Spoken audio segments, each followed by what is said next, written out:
The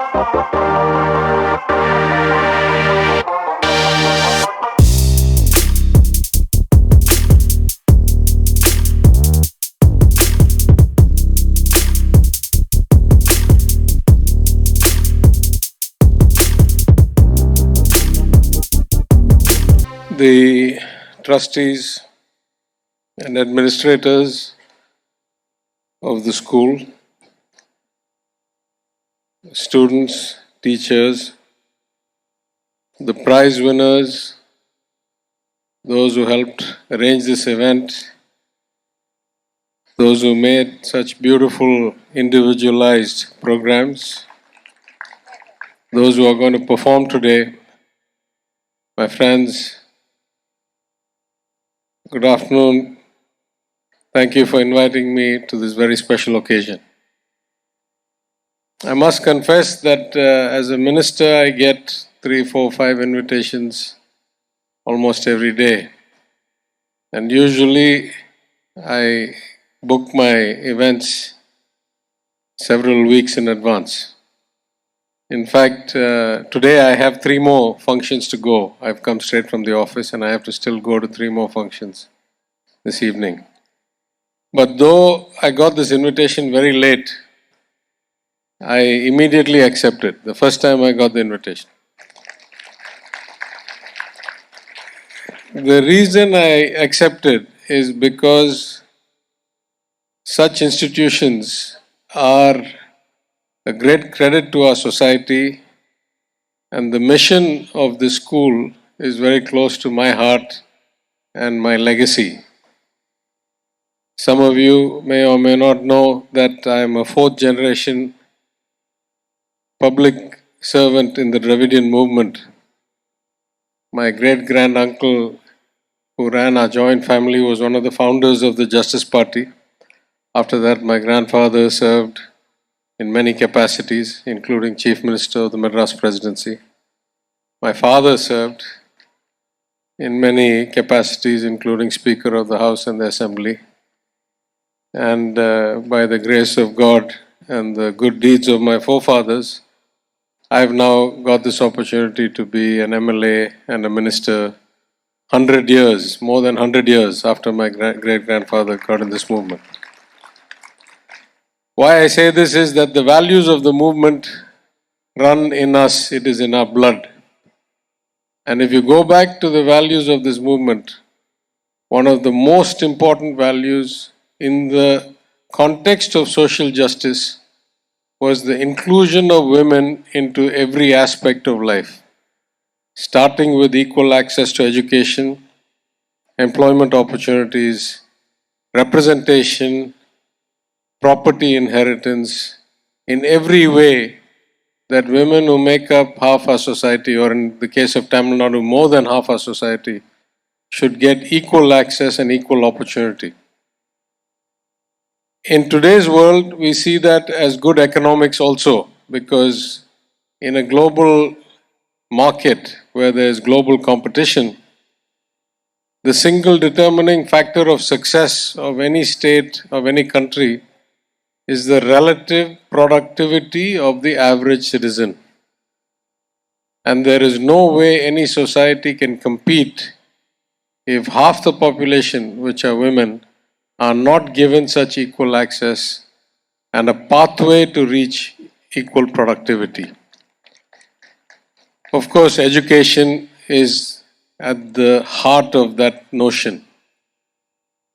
Again, I remind you of the history that in 1921, in the first Justice Party government under Dayaki in Madras Presidency, the legislation was enacted to give women the right to vote in Madras Presidency before Delhi, before England, before anywhere else in India.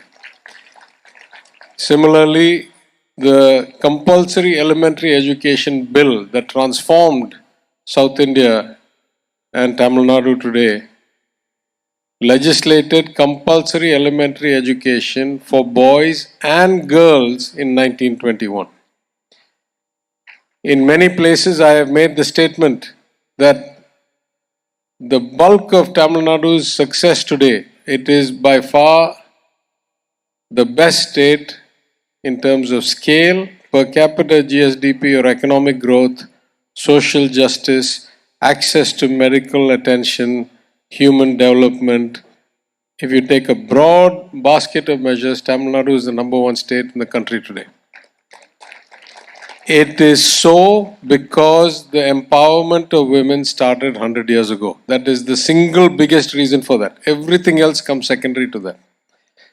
So, in that philosophy, as a descendant of that philosophy, I'm always happy to go and encourage the educational and broader development of girls and women.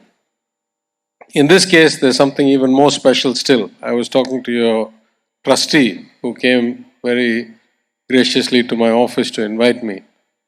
And I said, my best guess is that the Rajasthani community of Chennai, which has been so progressive and set up this school to ensure so many girls get such good education, is far more advanced than the average statistic in the state of Rajasthan, in the sense that most 100% of the girls here go to school. And that's not true probably in Rajasthan. I don't have the statistics at my fingertips. But I want to conclude by saying only two or three things. One, as our Chief Minister has indicated, even in an interview published by India Today, which named Tamil Nadu the number one state in the country, in that interview he has said that we don't want just growth for growth's sake. We want an equitable, inclusive, accessible to everybody, socially just growth. In that sense, Tamil Nadu stands quite alone, even though, as the Economist magazine pointed out, the per capita incomes of Gujarat and Tamil Nadu are roughly the same. The poverty rate in Gujarat is 4 times the rate of Tamil Nadu. And of girls able to go to high school, 87% in Tamil Nadu attend high school, less than 50% attend high school in Gujarat. Completely different social fabric.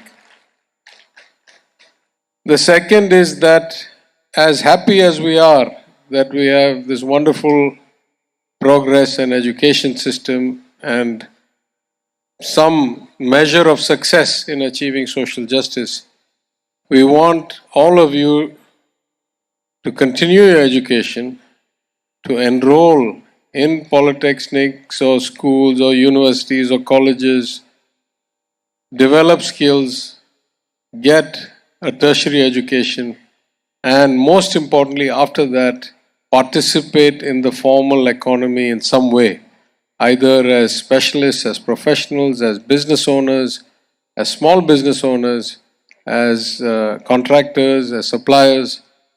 Somehow you should continue to participate in the economy. That's the full potential the state will reach if you continue through your education, through your professional and your business careers. Lastly, I want to wish all of you, especially those who are graduating 10th and 12th, but also all the students who have got such a good, well-rounded education. I was so impressed to see the Go Green initiatives, the compassionate initiatives, the advanced science, the robotics, the labs, computerization, even the creativity of something like this. So I believe that you are getting well-rounded education across a multi-dimensional approach to life rather than just your academics. I'm sure there's going to be a wonderful cultural performance. Unfortunately, as I said, I have some other commitments which I had before I knew of this event, so I have to honor those. But I wish all of you a wonderful time here today, a great academic career, and a successful and happy life, first for yourselves, then for your families, and finally to contribute to society in some way. Because I always say the true measure of success is when one can afford to think about the greater good or the community beyond their own family and themselves. So in that sense, I wish you all very much success and to be great contributors to your community and to society and to our state. Thank you very much again for inviting me. All the best.